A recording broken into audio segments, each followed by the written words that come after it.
So I think there's actually a lot of uncertainty in just vaccinations, right? So we've heard in terms of how vaccines work.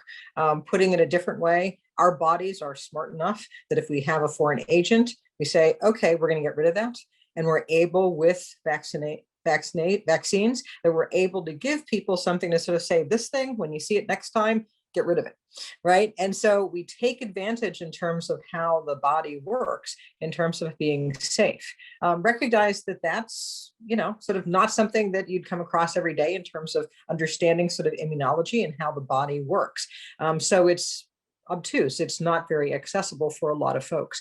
The second piece, and Dr. Varon sort of talked about in terms of sort of the time frame and the tempo in terms of having these vaccines come out, the warp speed sort of approach or whatever, hitting all those important milestones, getting people to engage in terms of doing the research so that we could stem the tide of thousands of people dying every day.